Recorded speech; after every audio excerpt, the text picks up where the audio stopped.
18 personajes diferentes se mencionan. 18 personas diferentes. Claro, evidentemente para poder entender ese capítulo, o mucho del capítulo, uno tiene que conocer bastante de la Biblia, porque la mayoría de las cosas que se dicen ahí las encontramos en la historia del Antiguo Testamento, y si usted no ha leído el Antiguo Testamento, pues difícilmente se podrá enterar de muchas cosas. Pero este mes es el capítulo de las obras, es el tema de las obras. Y las obras están muy relacionadas con nuestra fe. Y la fe está muy relacionada con las obras. Para recordar algunas cosas que yo he dicho aquí, la fe sin obras está muerta. ¿De qué sirve que usted tenga mucha fe si luego no la usa? ¿De qué sirve que tenga una gran fe y un gran conocimiento del Señor y de su palabra si luego usted no actúa en consecuencia? ¿De qué le sirve tanta fe? ¿Para qué la quiere? ¿Para qué la quiere? La fe sin obras está totalmente muerta. Las obras que hacemos, ya lo hemos dicho en muchas ocasiones, no las hacemos para ganar la salvación. La salvación usted ni yo no la podemos comprar jamás. La salvación la obtuvo por los méritos de nuestro Señor Jesucristo muriendo en la cruz, derramando su sangre. Y Él nos da la salvación por gracia, por medio de la fe. Dice, y esto no de vosotros, pues es don de Dios.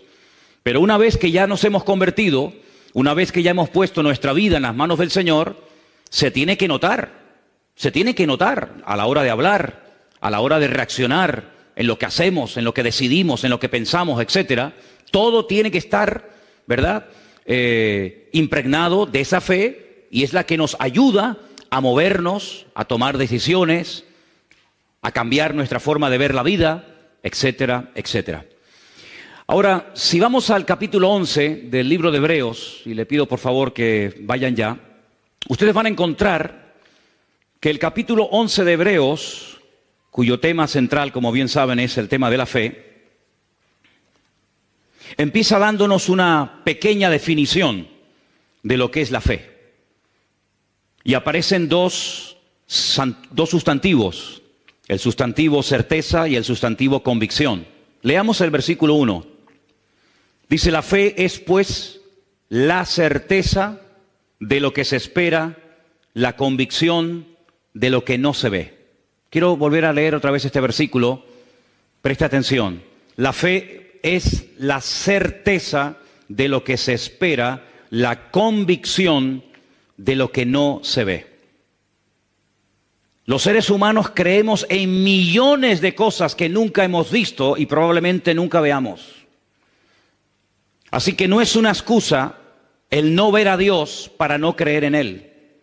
Repito, hay muchas, millones de cosas en las cuales creemos, sin ninguna duda, y nunca hemos visto. Luego, el no ver no es excusa para no creer. Si solamente creyéramos en las cosas que vemos, pues imagínense los ciegos. Imagínense los que nacen sin ver absolutamente nada. No podrían creer en nada. Porque si el principio es ver para creer, el ciego que no ve no podría creer. Por lo tanto, el no ver una cosa no es una excusa, repito, para no creer en ella. Algunos dirán, bueno, pero hay cosas que no vemos, pero se pueden demostrar que existen, efectivamente. Precisamente uso este argumento para dirigirme a todos ustedes y decirles que la fe de los cristianos no es una fe ciega, porque nosotros podemos demostrar las cosas en las cuales creemos. Por eso no está bien el decir que tenemos una fe ciega, porque la fe no es ciega. Hay un ingrediente que es indispensable para tener una fe sana. ¿Se acuerdan cuando estuvimos hablando de la fe sana? Porque hay muchos tipos de fe. Hay gente que tiene, como dijimos en su día, una fe muy extraña, una fe rara, una fe mística. Pero la fe del creyente, la fe del cristiano, del hijo y de la hija de Dios, es una fe sana, es una fe que no es ciega, no es una fe basada en mitos, no es una fe basada en emociones, en sentimientos, en producto de la imaginación, sino que hay un ingrediente que alimenta la fe sana, y ese ingrediente es fundamentalmente el conocimiento. Cuanto más conocimiento tenga usted del Señor, Y de su palabra, mayor y mejor, de mejor calidad será su fe. Cuanto menos conozca usted a Dios y cuanto menos conozca usted de su palabra, su fe será de peor calidad. Porque lo que le da sustento, lo que le da base, lo que le da calidad a nuestra fe es el conocimiento y también, como no, la experiencia. Pero por encima de todo, el conocimiento. Vamos a poner ahí en la pantalla para que podamos leer la definición de la palabra certeza, porque aparece en el versículo 1 y queremos saber lo que esa palabra significa. Ahí la tenemos. La palabra certeza significa conocimiento seguro, claro y evidente que se tiene de algo sin ninguna duda. Es una creencia firme, fuera, no fuerza, fuera de toda duda. La duda es el cáncer que mata la fe. Donde hay duda, no hay fe. Y donde hay fe, no puede haber dudas. Por eso repito, la certeza es conocer a ciencia cierta, con una seguridad absoluta, clara y evidente, sin ningún género de dudas. La palabra convicción, que es un sustantivo, casi diríamos que es un sinónimo de la palabra anteriormente leída, es conocimiento seguro y claro y evidente, seguridad que tiene una persona de la verdad o certeza de lo que piensa o siente. Es una creencia firme, fuera de toda duda. Usted está firme, usted cree que Dios existe, usted cree que lo que la Biblia dice es verdad, porque el conocimiento es lo que hace que su fe sea una fe a prueba de bombas, una fe que supera la prueba, una fe que supera la duda, una fe que supera cualquier ataque interno o externo que usted a lo largo de su vida y de su trayectoria con el Señor pueda experimentar o recibir. Por lo tanto, si usted no tiene certeza y convicción de sus creencias, difícilmente usted tendrá una fe a prueba de pruebas. Por lo tanto, amados hermanos, partimos de la base de que la fe no puede estar basada única y exclusivamente en una experiencia personal, que es muy importante y es necesario el tenerla, por supuesto que sí. Pero por encima de cualquier experiencia, sensación, visión, sueño, sentimiento, emoción, etcétera, está la palabra de Dios, porque no es una fe fanática, no es una fe que nos ciega y nos impide ver la realidad de las cosas, sino al contrario, la fe nos ayuda a no creer en tonterías. La fe nos ayuda a superar tradiciones que han estado por siglos y siglos impidiéndole a la gente tener una fe genuina en el Señor. Hay pueblos en este país, aquí en España, en este país donde vivimos, que por encima de la fe y de lo que dice la palabra de Dios está la tradición. En otras palabras, la tradición manda. Y cuando le preguntas a muchas personas de este país, ¿y ustedes por qué hacen eso? ¿Y por qué practican tal cosa? ¿Y por qué hacen esto con estos animales? ¿Y por qué hacen esta festividad? Te dicen, por la tradición. Es una tradición ancestral que ha pasado de padres a hijos, de generación en generación, y como es la tradición, hay que hacerlo, aunque sea un disparate, aunque sea una locura, pero la tradición es la que manda. En la vida del creyente no hay tradición que mande. En la vida de cualquier hijo de Dios, lo que tiene que ser la base y el fundamento sólido que le da consistencia a todo el resto de nuestra vida es la palabra de Dios, el conocimiento fidedigno de la palabra de nuestro Dios. ¿Cuántos dicen amén? En otras palabras, racionalmente hay que creer en Dios, no fanáticamente. La Biblia dice en el libro de Romanos, concretamente en el capítulo 12, que la fe del creyente está basada también en la razón. Él es nuestro culto racional, dice la Biblia. Creemos en cosas que se pueden demostrar, porque si no se pueden demostrar, ¿cómo voy a creer en algo que no se puede demostrar? No somos locos. Yo creo en Dios porque puedo demostrar que Dios existe. Yo creo en la Biblia porque puedo demostrar que la Biblia es la palabra de Dios. Por eso no creo en el Corán como palabra de Dios, porque nadie me puede comprobar, nadie me puede demostrar que el Corán es la palabra de Dios. Por eso no creo en las imágenes, porque nadie me puede demostrar que esa es la forma como Dios quiere que se le adore y como quiere que un ser humano se le acerque a Él. Por eso no creo en tantas tradiciones y costumbres populares que están tremendamente arraigadas en la cultura de los pueblos, porque son simplemente eso, culturas, mitos, leyendas, tradiciones, pero que no tienen ninguna base y no tienen ningún fundamento bíblico. Pero lo que nosotros creemos, absolutamente todo lo que nosotros creemos, se puede demostrar. Y por eso nuestra fe no es una fe ciega, ni loca, ni fanática, sino es una fe robusta y una fe razonal. ¿Cuántos dicen amén? Ahora bien, todo lo que nosotros creemos hasta el día de hoy nos ha llegado de la boca de otras personas. No nos levantamos una mañana y de repente comenzamos a creer en Dios, a leer la Biblia y a descartar una serie, como acabo de decir, de tradiciones o de costumbres, porque simplemente nos levantamos por la mañana y entró un rayo de luz por la ventana que nos aclaró todas las dudas y todas las interrogantes. No, no es nuestro caso, no ha sido nuestra experiencia. Prácticamente en todo cuanto nosotros creemos y practicamos hoy en día nos ha llegado por transmisión fundamentalmente oral. Porque otra persona nos habló del Señor y a esa persona le habló una persona y así es como los eslabones de una cadena. Ahora, lo que nos ha llegado a nosotros como palabra de Dios, lo que nos ha llegado a nosotros acerca de la vida de Cristo y de sus milagros, de su muerte, de su resurrección, etcétera, etcétera, goza de credibilidad. Es decir, nos podemos fiar que lo que nos han predicado y lo que nos han dicho las gentes a lo largo de los 2000 años de historia de la iglesia es verdad. ¿Te has preguntado alguna vez si lo que leemos en la Biblia realmente era así o no era realmente como nos han dicho? ¿Cuánto tiempo ha pasado? ¿Cuántas generaciones han pasado desde la época de Jesús hasta hoy en día? Déjenme que les dé un pequeño dato. Cuando usted comienza a leer el Evangelio según San Mateo, usted se encuentra que en el capítulo 1 hay un enorme árbol genealógico de los antepasados del Señor Jesucristo. ¿Sí o no? Y fulanito engendró a fulanito y fulanito engendró a tal. Y usted va retrocediendo en el tiempo y usted llega al principio de ese árbol genealógico que demuestra que Cristo era descendiente de la casa del rey David, por consiguiente de la tribu de Judá. Dice que desde Abraham hasta Cristo pasaron 42 generaciones.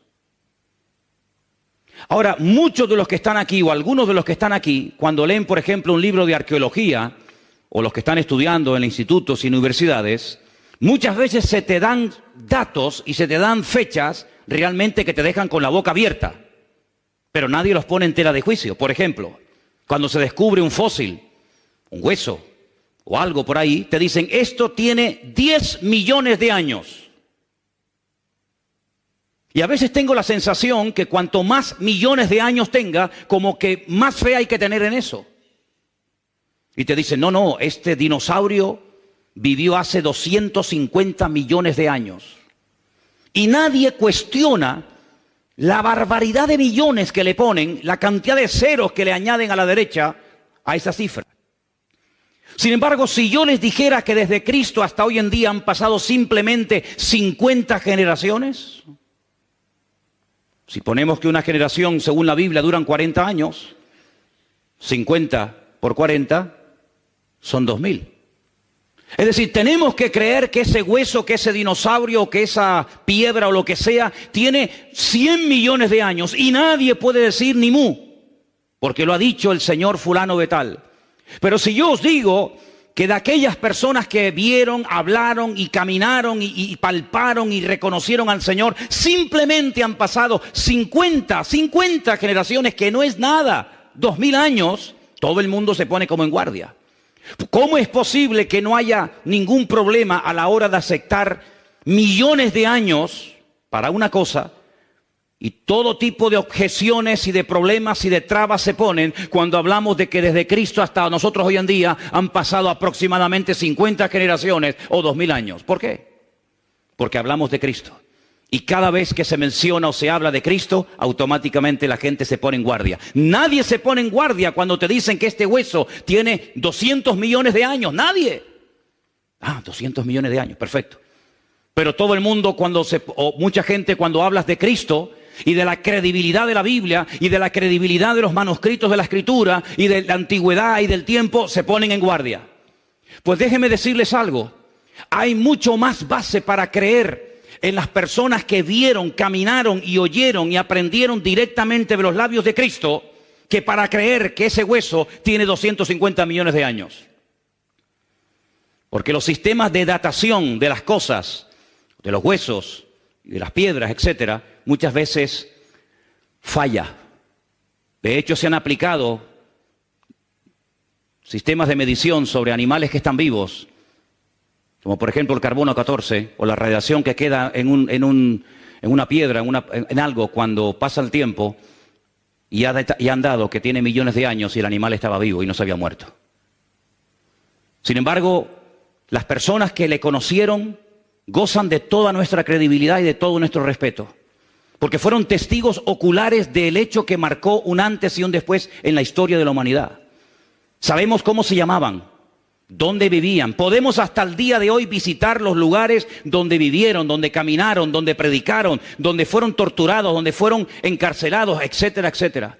Incluso, fijaros qué interesante esto, los que le perseguían, es decir, los peores enemigos, utilizando la literatura, hablaron y todos sus enemigos coinciden que lo que ellos decían es lo que había ocurrido, pero que no querían aceptarlo. Tenemos muchas cartas y manuscritos de personas ateas, de personas que eran enemigos del cristianismo, que escribían y decían es que están empeñados en decir que su Dios, que su Señor, que su Mesías murió en una cruz y que dicen todos que resucitó al tercer día. No había ningún tipo de dudas entre ellos, sino que estaban unidos. Y podemos decir que no solamente por lo que dijeron y por lo que escribieron, sino que la arqueología, la literatura y la historia nos permiten a nosotros los cristianos hoy en día afirmar con toda certeza y convicción que todo cuanto nosotros creemos hoy en día no es producto de la imaginación ni de una locura, sino que tenemos una fe basada en un conocimiento certero de que la palabra de Dios está a prueba de bombas. Si alguien aquí ha cuestionado la Biblia, permíteme decirte que antes que tú ha habido millones de personas que han criticado y han dicho todo tipo de barbaridades en contra de la Biblia. Y muchos de los que comenzaron a meterse en contra de la Biblia y a investigar y a estudiar y a profundizar, porque la fe no impide investigar, la fe no impide, ¿verdad?, el razonar, el preguntar, el indagar, no, en absoluto. Es una fe racional, Él es nuestro culto racional, repito. Muchas de esas personas terminaron convirtiéndose y dándose cuenta de que era dura cosa es dar cosas contra el aguijón y mejor es convertirse a Cristo que ponerse a Cristo en su contra. Por lo tanto, queridos hermanos y amigos, tenemos una fe a prueba de bombas. ¿Cuántos dicen amén? Pero esa fe y ese conocimiento nos tiene que llevar a la acción. Porque entonces, ¿para qué nos sirve a nosotros todo lo que estamos escuchando esta noche? Simplemente para presumir y decir, wow, tenemos una fe a prueba de bombas. Tenemos una Biblia que es una pasada, un libro matemáticamente perfecto. No, hermano, no simplemente es para que presumamos de que tenemos un Dios poderoso, sino para llevarnos a una vida práctica, para llevarnos a la acción y para que todo lo que hagamos después de haberle conocido a Él afecte todas las áreas de nuestra vida. Lo familiar, lo psicológico, lo mental, lo económico, absolutamente todas las áreas de la vida tienen que estar impregnadas por la fe que tenemos. Ahora bien, esa palabra tan usada en el libro de Hebreos capítulo 11, la fe, la palabra emuná del hebreo, es una palabra que también tiene otras traducciones, no solamente fe, sino que también se puede traducir por lealtad y por confianza. La misma palabra. ¿Por qué? Porque no hay ninguna garantía que cuando una persona conozca la verdad va a hacer caso y obediencia a la verdad. No hay ninguna garantía. De hecho, hay personas que saben perfectamente que están haciendo algo mal, que les puede causar la muerte, lo saben y lo siguen haciendo. Luego, no hay ninguna garantía que cuando una persona se exponga y conozca la verdad, diga, Señor, perdóname, tú tienes la verdad. Sino puede ser, y no es la primera ni la última vez, que una persona que conoce la palabra, que conoce la verdad, que ha entendido el Evangelio viva de espaldas al Evangelio. No es la primera vez. Por lo tanto, cuando hablamos de fe, tenemos que preguntarnos, ¿vamos a ser obedientes a lo que aprendemos? ¿Vamos a ser coherentes con nuestra fe? ¿Cómo demuestro que soy obediente y coherente con la fe que tengo? A través de las acciones que hago. Porque si mis acciones contradicen a la fe que digo tener, mi fe probablemente no es una fe sana, sino es una fe muy particular, muy personal, donde yo pongo las reglas en vez de someterme, como tengo que hacer, a las reglas y a los principios de nuestro Dios. ¿Cuántos dicen amén?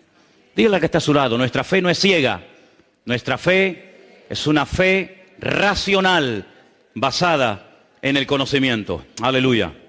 Ahora, algunas personas dicen, yo soy hombre de ciencia, más que de fe. Bien. Dicho sea de paso, la palabra ciencia o conocimiento está en la Biblia. Es un don. La Biblia dice que hay un don que es el don de ciencia. No voy a hablar del tema de ese ahora, pero el Señor en ningún momento está en contra del conocimiento. En absoluto. El Señor Jesucristo una vez le dijo a unos, ustedes hacen las cosas mal porque no conocen, porque no tienen conocimiento de las Escrituras. Y por eso no conocen el mover de Dios. Por eso cuestionan los milagros. Por eso cuando yo sano a una persona, dudan de que esa persona verdaderamente estuvo enferma.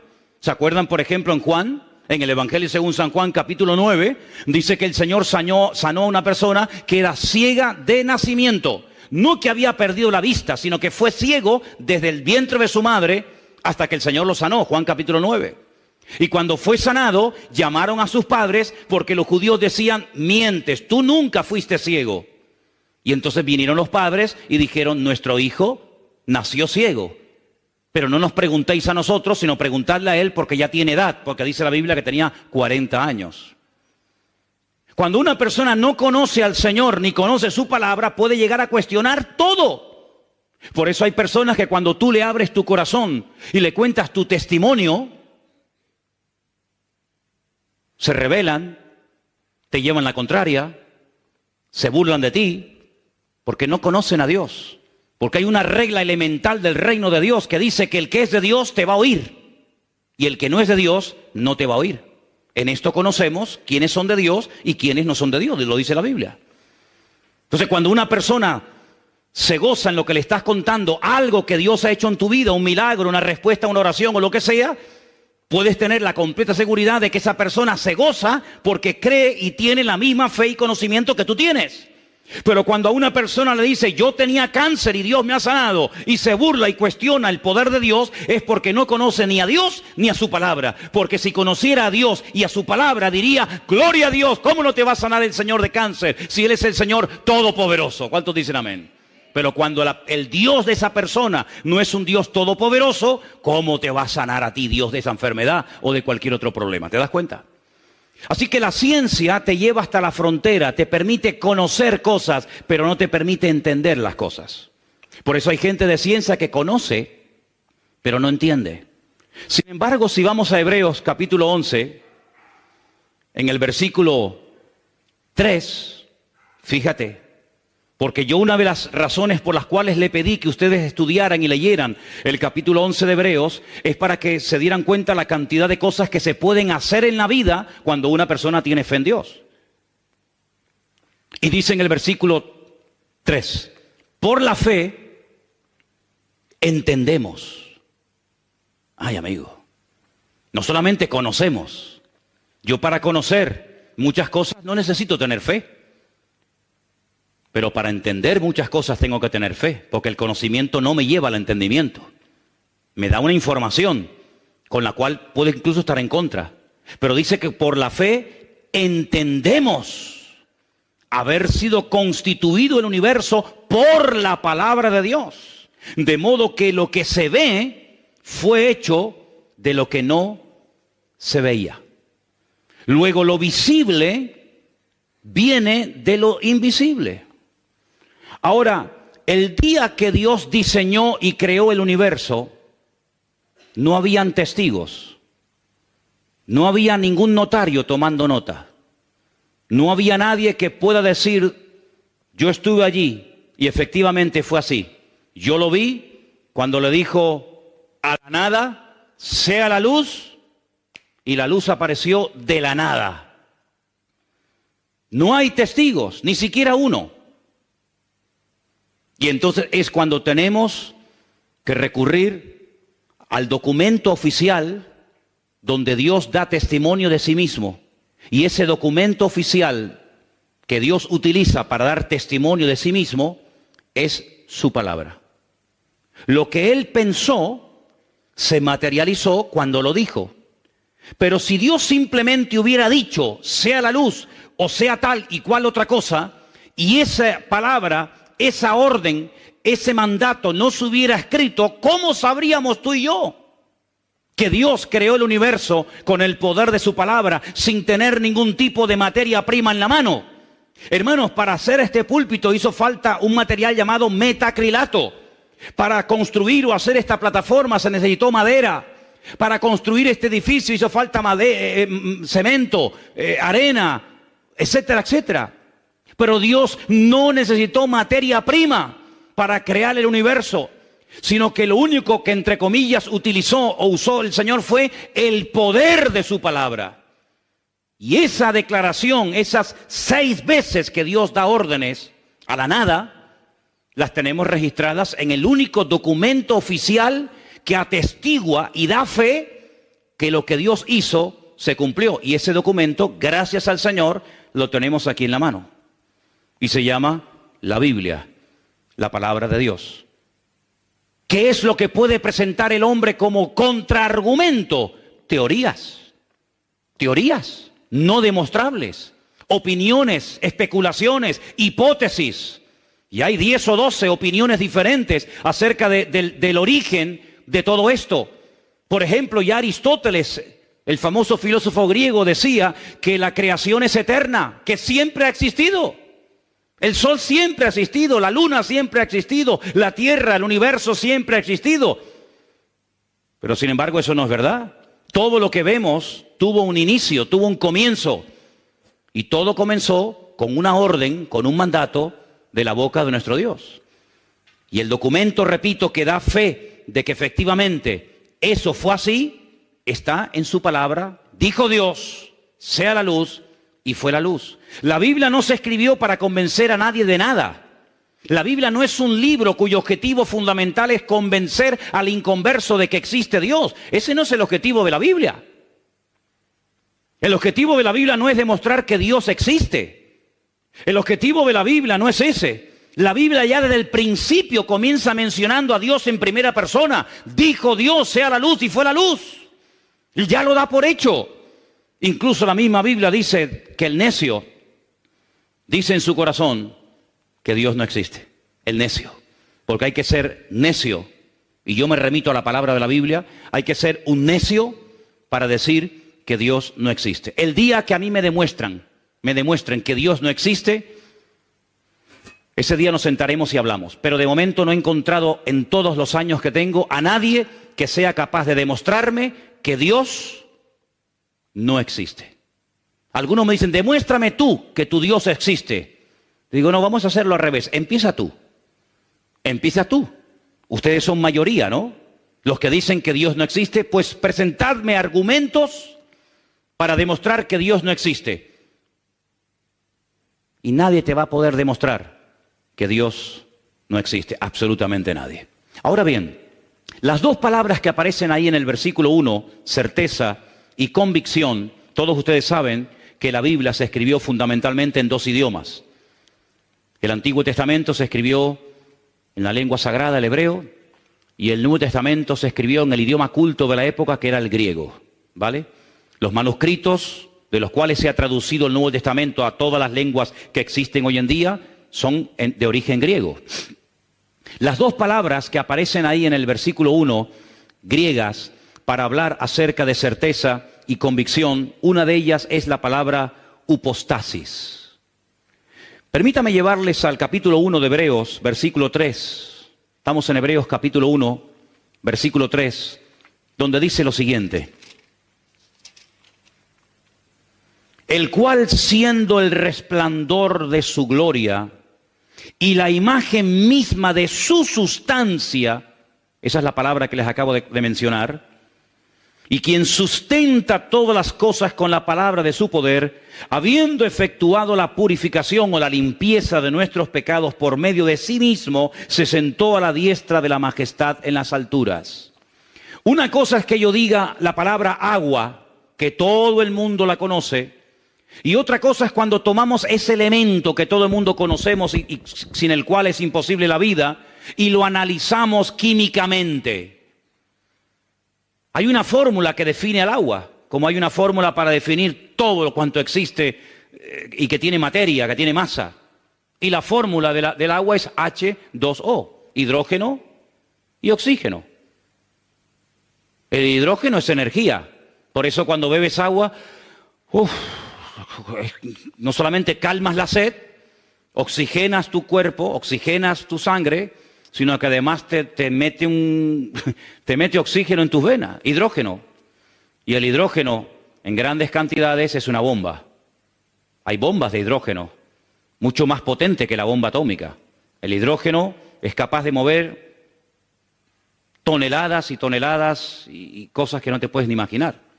En una pequeña cantidad, si fuera más nos mataría, si fuera menos no serviría para nada, pero con esa fórmula H2O, 2 moléculas de hidrógeno, una de oxígeno, sobrevivimos y gracias al Señor por ese elemento tan maravilloso, y dicho sea de paso, 3/4 partes de nuestro cuerpo es agua y solamente una parte es materia. Ahora bien, la Biblia nos dice que la esencia de Dios es, por ejemplo, el amor. La esencia de Dios es el amor. Nosotros podemos decir, yo tengo amor, yo tengo paciencia, yo tengo paz, yo tengo conocimiento, yo tengo tal y tal otra cosa. Pero hablando con propiedad, Dios no tiene nada. Dios es. Dios no tiene amor. Dios es amor. Dios no tiene paz. Dios es la paz personificada. Por eso el Señor Jesucristo le dijo a sus discípulos, mi paz os doy, porque yo soy el príncipe de paz. ¿Cuántos dicen amén? La paz que yo tengo, Él me la dio, pero la paz que Él tiene, ¿quién se la dio? Nadie, porque a Él nadie le da y nadie le quita, porque la esencia de Dios es paz, es amor y todo lo que podamos añadir en esta tarde cada uno de nosotros. Por eso yo creo que tenemos muchas veces que pensar cuando decimos ciertas y determinadas cosas. Y les voy a poner un ejemplo para que veáis. ¿Cuántos creyentes tú le habrás oído decir en algún momento determinado, la fe viene por oír y por oír la palabra de Dios? ¿Habéis oído alguna vez a algún hermano, o a lo mejor tú mismo has dicho alguna vez, la fe viene por oír y por oír la palabra de Dios? ¿Sí o no? Pues os habéis equivocado totalmente. Porque eso no dice la Biblia. No me diga, hermano, no, perdone. La Biblia no dice que la fe viene por el oír. Eso no dice la Biblia. Compruébelo. ¿Dónde está eso? Romanos 10:17. ¿Me lo puedes poner? Romanos 10:17. Vamos a leer el versículo como lo que dice, no como lo que yo creo que dice. Porque cuando mencionamos mal la palabra de Dios, podemos estar esperando una falsa promesa, creyendo en una falsa expectativa o declarando algo incorrecto. Si ustedes leen el versículo Romanos 10:17, la palabra viene, el verbo venir, no aparece por ninguna parte. ¿Lo leemos juntos? Ahí lo tenéis. Así que la fe es por el oír y el oír por la palabra de Dios. ¿Dónde dice la fe viene? Yo no lo veo por ningún lado. ¿Usted lo ve? A ver si yo veo bien. Déjame quitarme las gafas. No, pues no veo nada, ¿eh? No lo veo. La fe es. Ay, amigo. Jesús tenía fe cuando oraba por los ciegos, cuando resucitaba a los muertos, cuando limpiaba a los leprosos, cuando multiplicaba los panes y los peces, cuando caminaba por encima de las aguas, cuando reprendía a los demonios. ¿Jesús tenía fe? No. Jesús es fe. Porque si tiene, es porque alguien se la tuvo que dar. Todo lo que uno tiene es porque o lo has comprado, o te lo han regalado, o alguien te lo ha dado. Pero cuando uno es, por eso en hebreo el verbo tener no existe. ¿Sabían eso? Se declina una palabra, se declina una letra, la letra Shin.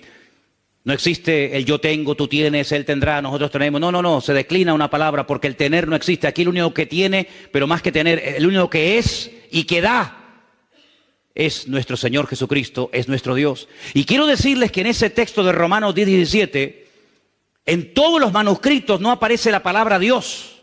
En todos los manuscritos que existen hoy en día, que se han utilizado para traducir ese versículo al castellano, al alemán, al inglés, al chino, al japonés, etcétera, etcétera, en todos los manuscritos del mundo aparece la palabra Cristo. Ponlo otra vez. Así que la fe, dice, es por el oír y por oír la palabra de Cristo. Eso dice en el griego original. No hay ningún manuscrito donde aparezca la palabra Dios. Pero bueno, es que Dios es Cristo, ¿no? ¿Y Cristo es Dios o no? Pero para hablar con propiedad, los manuscritos dicen Cristo. Es decir, la fe está basada en un conocimiento, en una certeza y en una convicción que me cambia la vida radicalmente. Pero ¿cómo se alimenta ese conocimiento? ¿Cómo engorda, permítame la expresión, esa fe? ¿Cómo crece, cómo se extiende esa fe? Por oír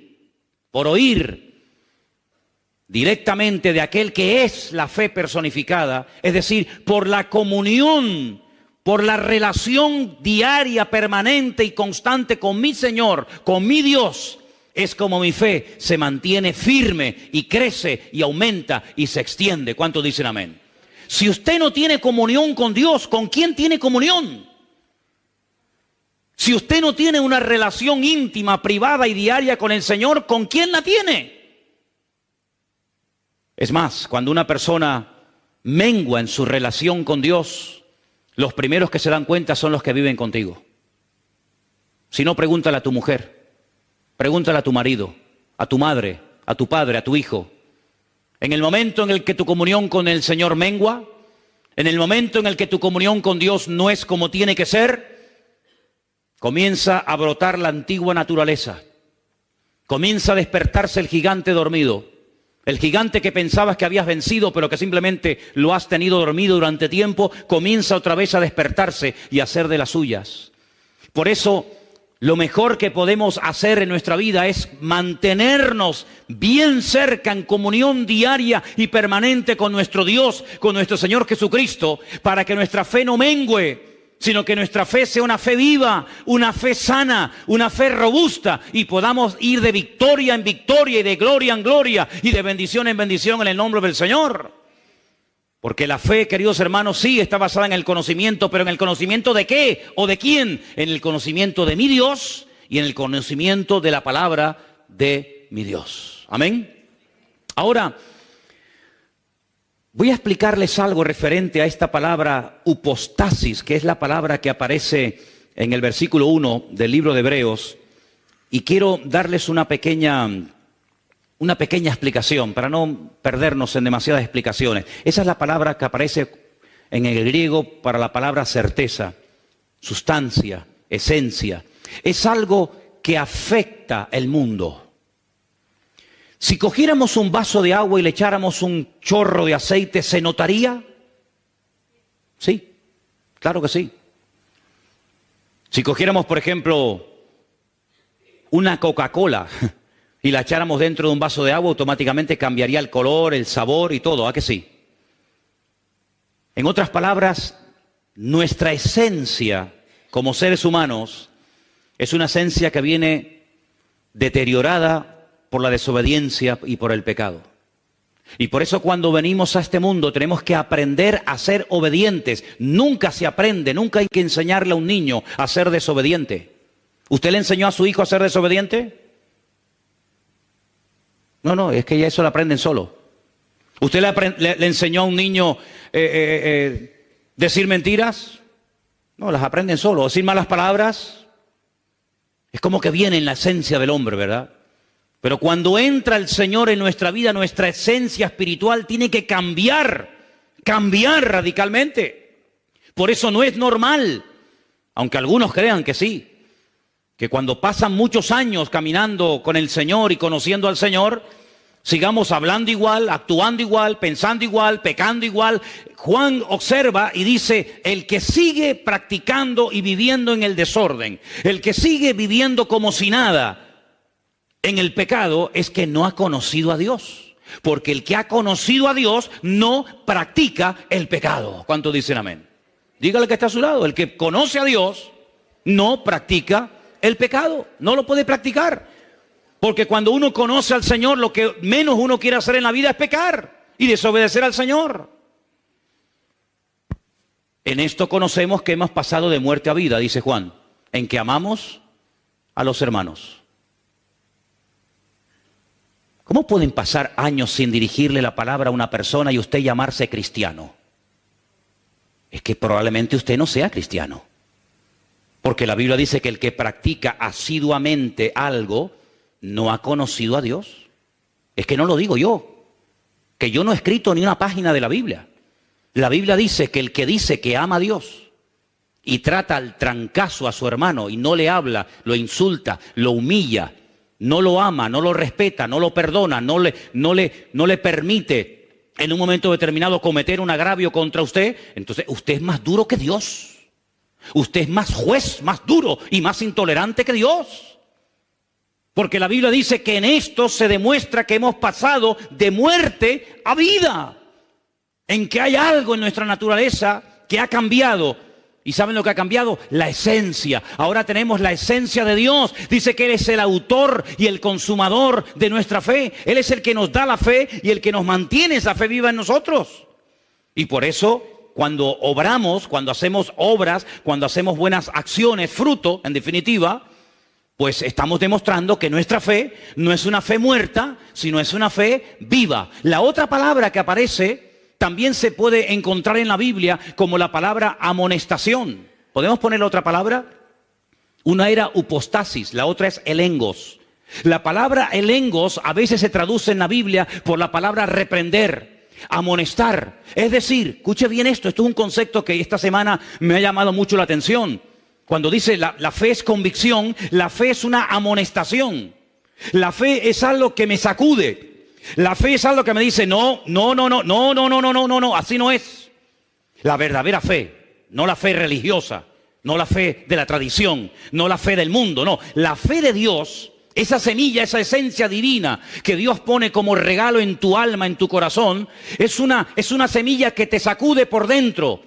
El engos es que te reprende, que te amonesta, que ya no te sientes bien cuando vas a adorar lo que no hay que adorar, que ya no te sientes a gusto cuando vas a pecar, ya no puedes pecar a gusto como antes, ya no te gozas en el pecado, sino que ahora te gozas en la justicia y te sientes mal cuando ofendes a Dios.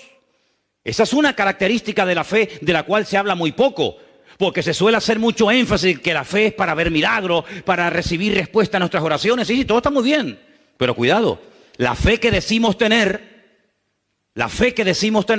también nos tiene que sacudir y también nos tiene que abrir los ojos y quitar la venda y el velo de nuestra cara. Y nos amonesta y nos reprende diciendo, que eso no es así.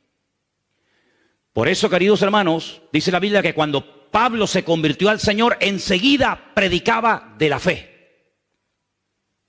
En otras palabras, dice que huían de él porque dice, que en otro tiempo perseguía la fe, ahora nos predica de la fe. Claro, la esencia del apóstol Pablo, como la esencia de cualquier ser humano, cuando pone su vida en las manos del Señor, cambia radicalmente, completamente cambia. Antes huían de Pablo, ahora se acercaban a Pablo porque tenía palabra de Dios. Lógico, porque esa esencia de Dios es una esencia que no espanta, es una esencia que atrae, porque es como un imán que lleva a la gente al conocimiento de la verdad. ¿Cuántos dicen amén? Miren la mujer samaritana, la de Juan capítulo 4, la conocemos, ¿sí?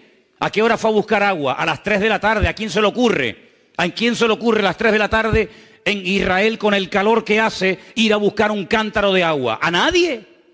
Pero es que ella iba a esa hora porque nadie la veía, porque era una mujer de mala reputación, era una mujer que había destrozado muchos hogares, una mujer, como dije en una ocasión, que había robado muchos maridos a otras señoras casadas, y entonces ella iba a esas horas tan extrañas de la tarde, porque resulta de que nadie la iba a cuestionar y nadie la iba a ver. Pero allí estaba el Señor. Y el Señor, como saben, le pide agua. Y el Señor, hay un momento en el que se le queda mirando y le dice, ¿sabes? ¿Por qué no vas a la ciudad y le dices a tu marido que venga? Qué sabiduría, ¿no? Ella le dice, es que yo no tengo marido. Dice, muy bien. Fíjate, no ocultó su realidad. Dice que el que encubre no prosperará. Muy buena respuesta, mujer. Has dicho lo correcto, no tengo marido, pero te recuerdo que ya has tenido 5. 5. Y el que ahora tienes tampoco es tu marido. Ya iba con 6. Y ninguno de los 6 era su marido. Entonces la mujer se queda sorprendida, se va a la ciudad, oyen al maestro, cambian de vida, y cuando el Señor se va a los 2 o 3 días de Samaria, dicen los samaritanos la siguiente palabra: ahora no solamente creemos en Él como el Salvador y como el Mesías que tenía que venir a este mundo, no solamente creemos en Él por tu testimonio y por lo que tú nos dijiste que Él te dijo, sino que ahora también nosotros, porque hemos tenido una experiencia personal con Él, ahora también nosotros tenemos una fe personal en Él, una fe que no solamente depende de tu testimonio, sino una fe que nosotros tenemos porque también le hemos conocido personalmente. ¿Cuántos dicen amén? Y por eso dije al principio del estudio que es muy importante que nosotros tengamos una fe basada en el conocimiento de las Sagradas Escrituras, de la Palabra de Dios, que es lo que le va a dar solidez a tu fe, sino también el paso siguiente es una experiencia personal con el Dios de la Palabra. Porque si no vas a conocer solamente la palabra de Dios y no vas a conocer al Dios de la palabra, que es lo que le pasa a mucha gente.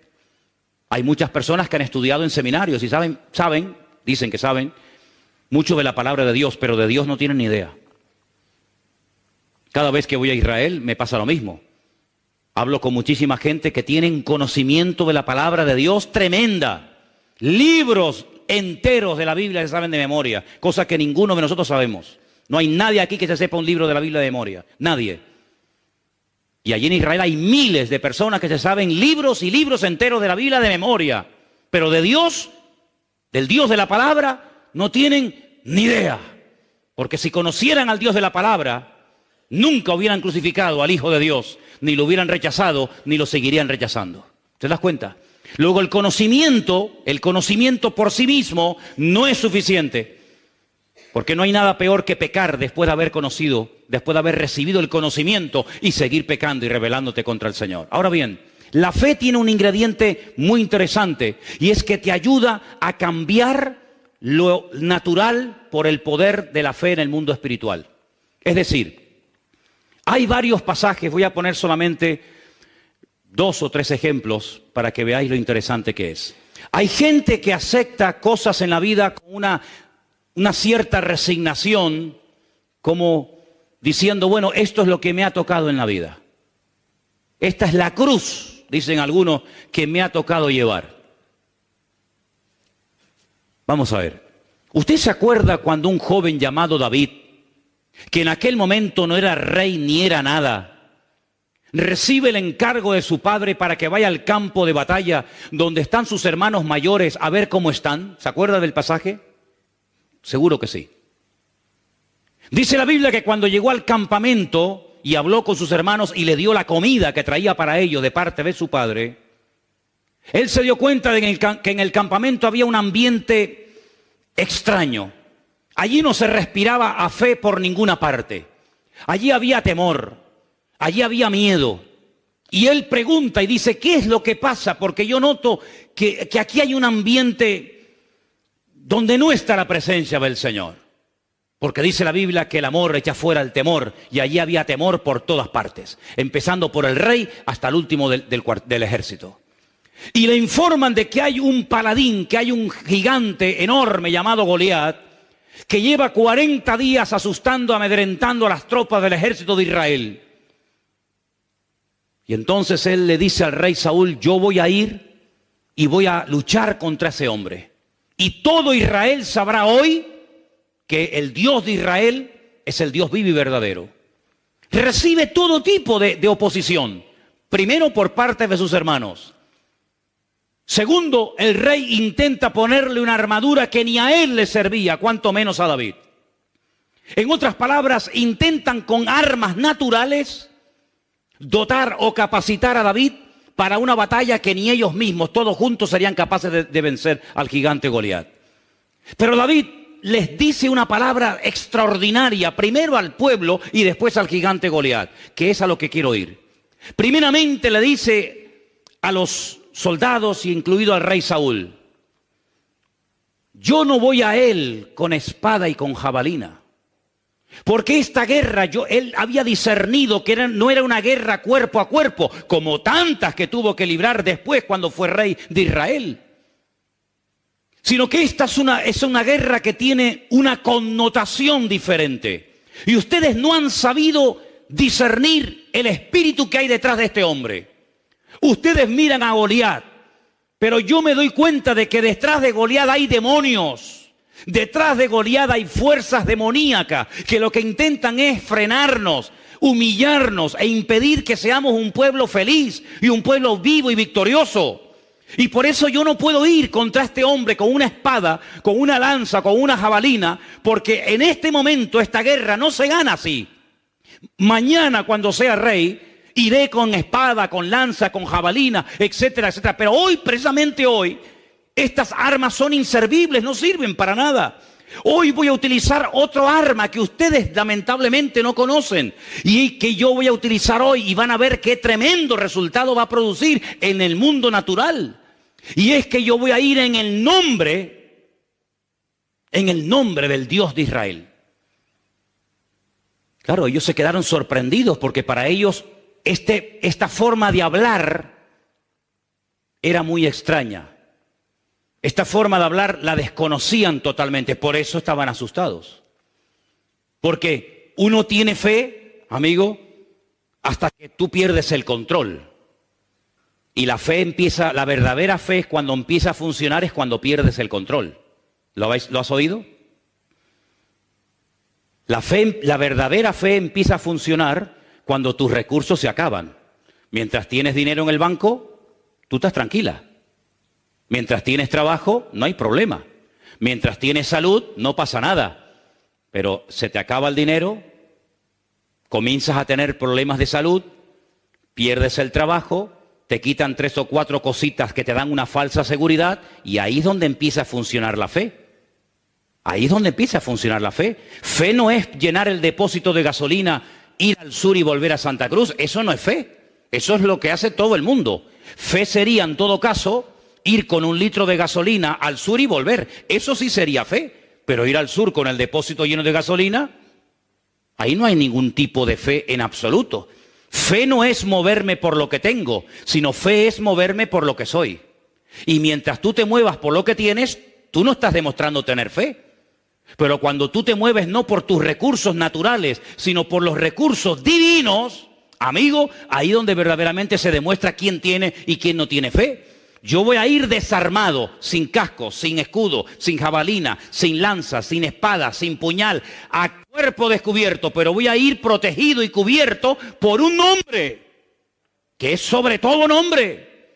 Y entonces cuando llega al campo de batalla, yo ya a ustedes les he dicho lo que tenía que decirles. Mediten en lo que les acabo de comentar. Y ahora me voy al terreno de la realidad, porque la fe no trabaja en la imaginación, la fe trabaja en el terreno de la realidad. Sí, es muy bonito lo que le has dicho a tus hermanos, sí, has quedado muy bien, ¿eh? Qué bien. Sí, pero ahora vete al campo de batalla y demuéstralo. Es muy bonito decir, yo soy la resurrección y la vida, el que cree en mí aunque esté muerto vivirá. Eso también lo digo yo. Sí, pero ahora tienes que pasar el examen. Ahora vete al cementerio y saca al muerto de la tumba. No dices que eres la resurrección y la vida, demuéstralo. Cuando llegó al campo de batalla, le profetiza a Goliat y le dice, hoy te voy a cortar la cabeza y le voy a dar tu carne a las aves y a las fieras del cielo y del campo.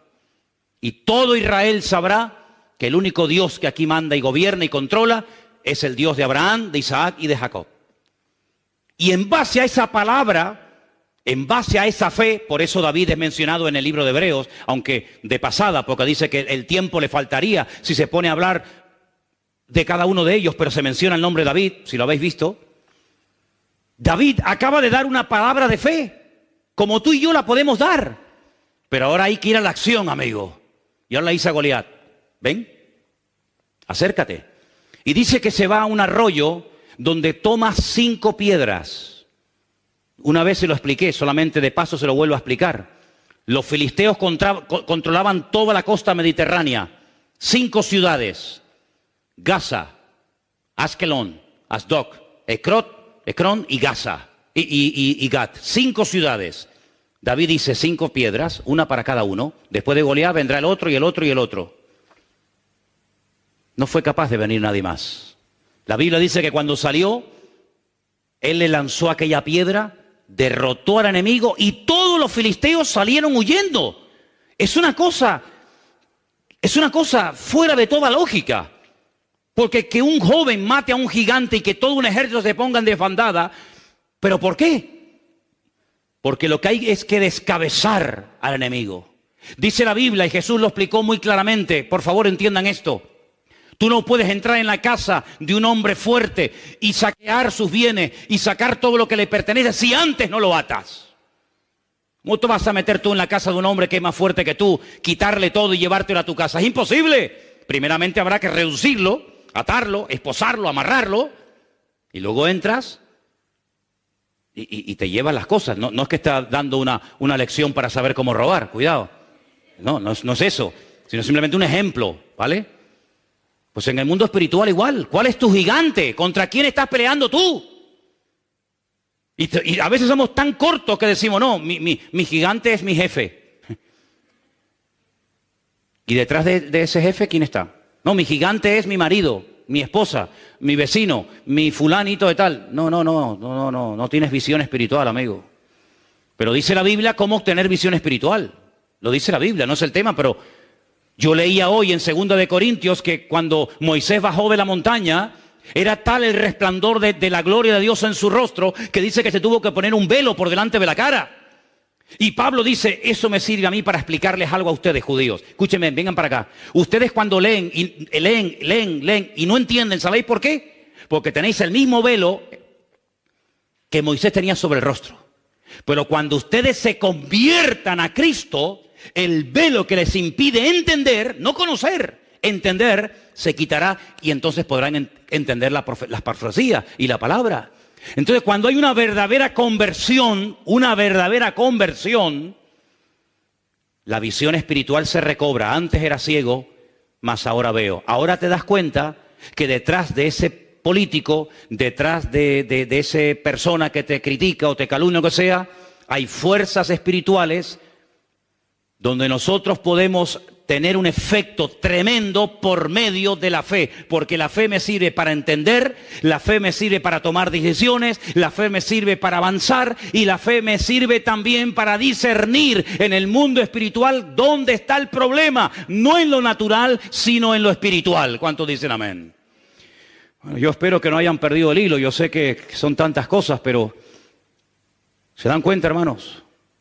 ¿Se dan cuenta que ser creyente es mucho más que venir aquí todos los domingos? ¿Te das cuenta? ¿Te das cuenta que tus batallas personales no son mi responsabilidad, son tu responsabilidad, no son la mía? Que todos tenemos nuestras batallas y nuestros gigantes y nuestras luchas y nuestras ciudades amuralladas y nuestras fortalezas, todos. Y tenemos que crecer, sí, como pueblo de Dios, como iglesia, pero también a nivel individual. Tenemos que crecer. Uno de los problemas que tenía el pueblo de Israel es que no crecía en relación al tiempo que llevaban caminando con el Señor.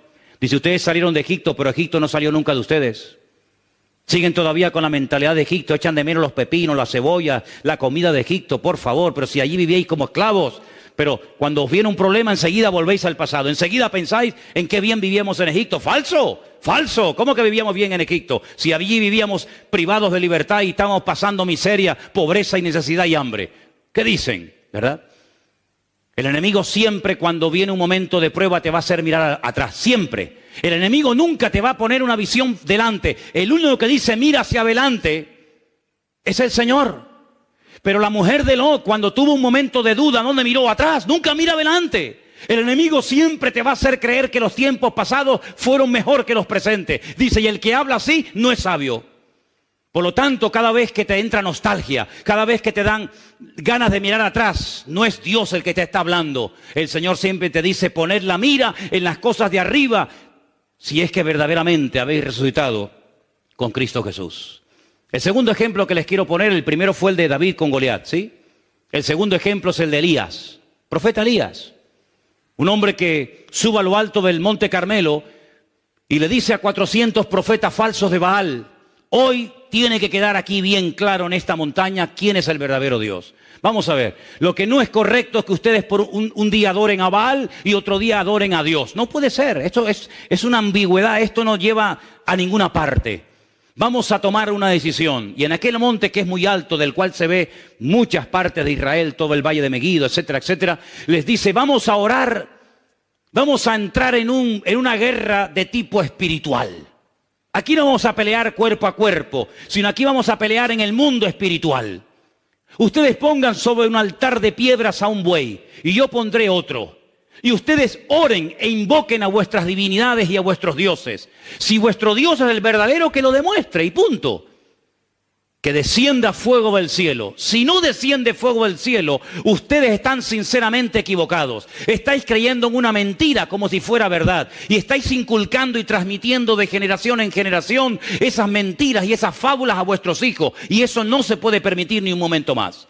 Después yo tendré mi oportunidad, invocaré al Señor. Y si mi Dios me responde por fuego y quema este altar, entonces queda bien claro que vosotros estáis adorando a un Dios falso y el Dios mío es el verdadero.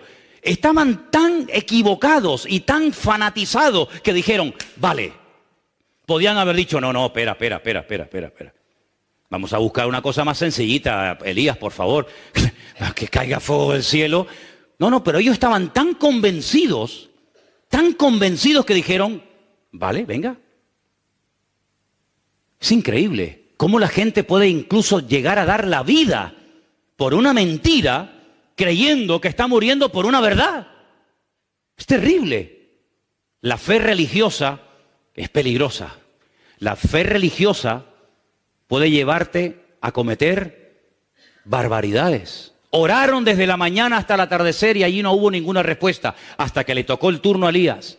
Y dice la Biblia que cuando Elías oró, previamente había dicho que le echaran agua a la leña, que le echaran agua al altar, etcétera, y cayó fuego del cielo. Allí se demostró que el Dios de Israel era el Dios vivo y verdadero y no Baal al cual ellos adoraban. Esa no fue una guerra de un ejército contra otro ejército. Esa no fue una guerra de tipo natural, fue una guerra de tipo espiritual. Israel se enfrentó en lo natural muchas veces en el pasado con amorreos, filisteos, cananeos, moabitas, amonitas, ¿de acuerdo? Pero las batallas que tú y yo libramos hoy en día no son físicas. Nuestra pelea no es contra sangre y carne, dice Efesios capítulo 6. Las armas de nuestra milicia no son carnales. Nosotros, dice la Biblia, que peleamos contra principados, contra potestades, contra gobernadores de las tinieblas de este siglo, contra huestes espirituales de maldad en las regiones celestes. Y hay cristianos que ahí no saben pelear. No, ahí no saben, no tienen ni idea. No tienen ni idea.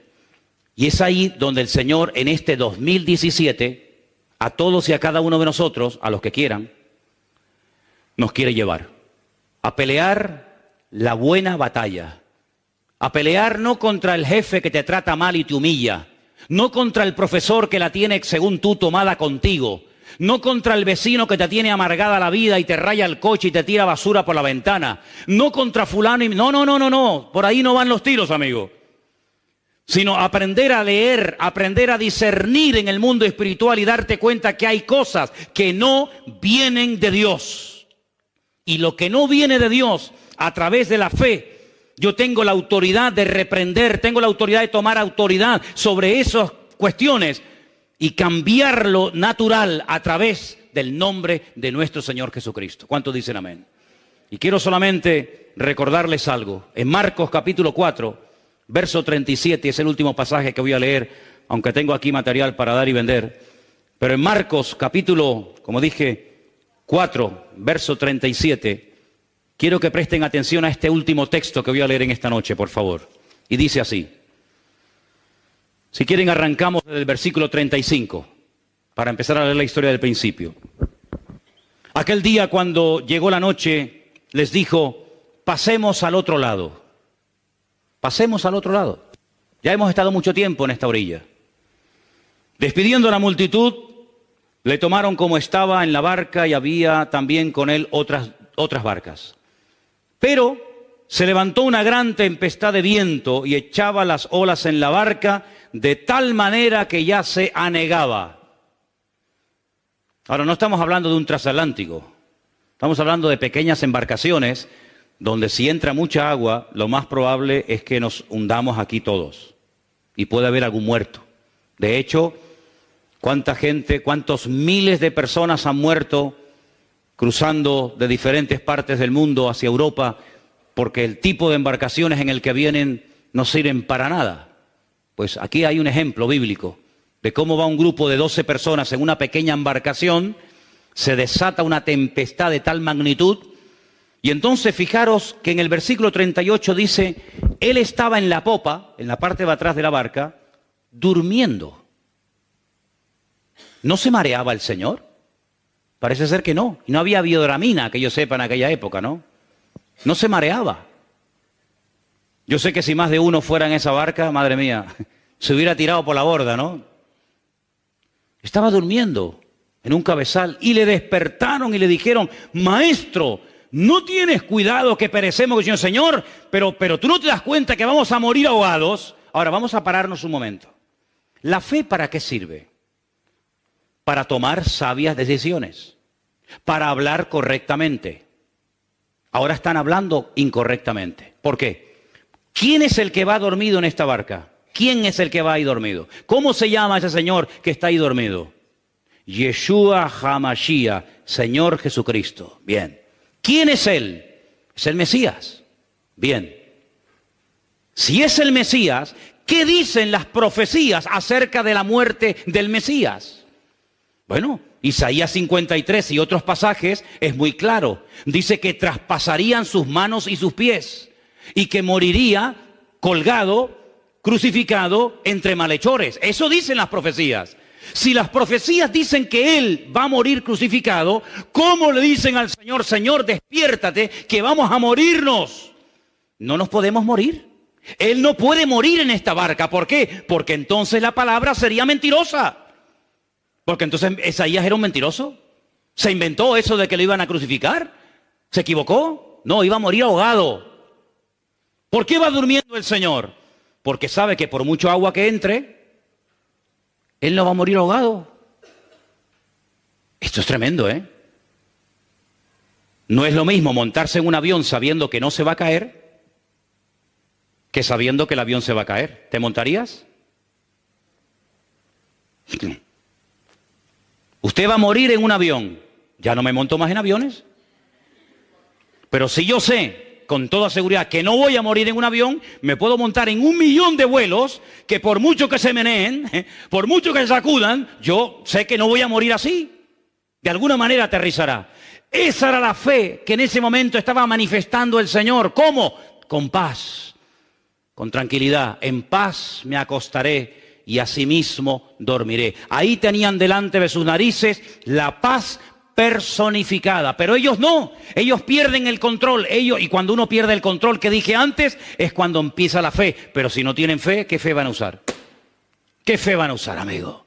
Señor, despiértate que perecemos. Versículo 39. Levantándose, reprendió. Es la misma palabra. En este pasaje no siempre, pero en este pasaje cuando dice reprendió, es la misma expresión que utilizaba cuando reprendía a los demonios.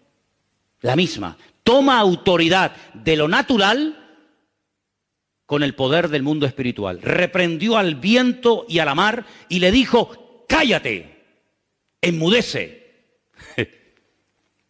Cesó el viento, se hizo grande bonanza y les dijo, ¿por qué estáis así amedrentados? ¿Es que no tenéis fe? ¿Ves cómo les reprocha? Tenéis, no sé lo que tenéis, pero fe en este momento no habéis manifestado ninguna. Entonces temieron con gran temor y se decían el uno al otro, ¿quién es este que aún el viento y el mar le obedecen? Si conocemos a Dios, no vamos a entrar en el terreno de la desesperación, ni de la duda, ni del temor. Porque cuando conocemos a Dios, pase lo que pase, venga lo que venga y digan lo que digan, yo sé en quién he creído. ¿De dónde me viene ese conocimiento? De la palabra. Cuando la palabra la tengo, la guardo en mi corazón, la atesoro cerca de mi vida, ya pueden decir los seres humanos lo que quieran, lo que prevalece es la palabra. Y la palabra me da fe, la palabra me da ánimo, la palabra me da seguridad, la palabra me da confianza. Y por eso, aunque ocurran cosas terribles, si el Señor me ha dado una palabra específica, si el Señor me ha dado el regalo de su palabra, de su documento oficial, no tengo por qué temer de nada ni de nadie, porque nosotros vamos a estar en esta vida hasta que Dios lo permita y lo quiera. Pero no quiero que estés en esta vida de cualquier manera, ¿vale? No quiero que estés en esta vida con una resignación absurda y ridícula, aceptando cosas que no vienen de Dios como creyéndote que vengan de Dios. Dios quiere lo mejor para tu vida. Dios quiere bendiciones para tu vida. Dios quiere abrirte puertas. Dios quiere ayudarte. Dios no quiere que estés amargada. Dios no quiere que estés con duda. Dios no quiere que estés incómodo. Dios no quiere que estés insatisfecho. Dios quiere llenarte de paz, de victoria, de su presencia. Y cuando eso no está, párate y dice, Señor, en el nombre de Jesús, no acepto la tristeza, no acepto la derrota, no acepto el desánimo como algo normal. ¿Cómo que como algo normal? Será para los de la calle que no tienen al Dios que yo tengo, pero el Dios que yo tengo es un Dios que, dicho en su palabra, estaré con vosotros todos los días hasta el fin del mundo. Y quiero solamente, hermanos, recordarles que en el libro de Hebreos, capítulo 11, usted puede ver ahí por qué Abel fue capaz de hacer lo que hizo. ¿Por qué Enoc no murió? ¿Por qué Abraham salió sin saber a dónde iba? ¿Verdad? ¿Por qué Sara, fuera de toda posibilidad humana y científica de ser madre, fue madre? ¿Por qué Isaac se dejó amarrar, un hombre con 40 años? Y dijo, bueno, si me tienes que matar, me matas. ¿Por qué estas gentes hacían y vivían de esta manera? Por la fe. Porque la fe les llevaba a ser leales a Dios. Vamos a vivir hoy, a partir de hoy, todos y cada uno de nosotros, leales y fieles al conocimiento que hemos aprendido. Porque una cosa es tener fe y otra cosa es vivir de acuerdo a la fe que digo tener. Así que si usted tiene que perdonar a alguien, perdónelo hoy mismo. Porque usted ya sabe lo que tiene que hacer y si no lo hace está pecando y se va a ir al infierno de cabeza si usted no quiere arrepentirse de sus pecados. Si usted sabe que tiene que orar y no lo está haciendo, si usted sabe que tiene que dejar de pecar en ciertas y determinadas áreas y no lo hace, usted sabe perfectamente que está jugando con lo más valioso que usted tiene, que no es ni su coche, ni su casa, ni su trabajo, ni sus joyas, ni su patrimonio. Lo más valioso que el ser humano tiene es su alma. Y la Biblia dice que el que descuida su alma es un necio. Por lo tanto, hermanos, velemos, tomemos medidas preventivas, usemos la fe que el Señor ha puesto en nuestros corazones, cambiemos nuestra forma de hablar. Es una vergüenza cómo está reaccionando el mundo ante una persona que nos puede gustar más o menos, pero que ha hecho una serie de declaraciones que sí, que pueden ser muy, todo lo que tú quieras, pero hermanos, a nosotros no nos van a convencer las naciones de la tierra ni los medios de comunicación. Nosotros sabemos en quién hemos creído. Y nosotros sabemos que nuestro Dios está con nosotros. Cierra tus ojos, por favor, ahí donde estás. Pídale al Señor en esta noche, por favor. Señor, ayúdame a hablar en fe, a tomar las decisiones en fe, a vivir en fe, a orar en fe. Yo no quiero tener una fe religiosa basada simplemente en un conocimiento intelectual, porque la fe sin obras está muerta. La fe sin obras no sirve para nada. Es como una flor artificial que parece, pero no es. No hay que regarla, no desprende olor, no crece, no se marchita, es artificial. La fe del cristiano no puede ser una fe artificial. Es una fe que hay que cuidar, que hay que usarla, que tiene que crecer, que tiene que madurar, que tiene que robustecerse. Esa es una fe genuina, porque está viva. Y todo lo que tiene vida hay que cuidarlo, hay que protegerlo. Y por eso en esta noche te pedimos, Señor, que tú nos ayudes a mentalizarnos y a entender y aceptar que la fe es algo vivo, no es un concepto abstracto que no sabemos ni lo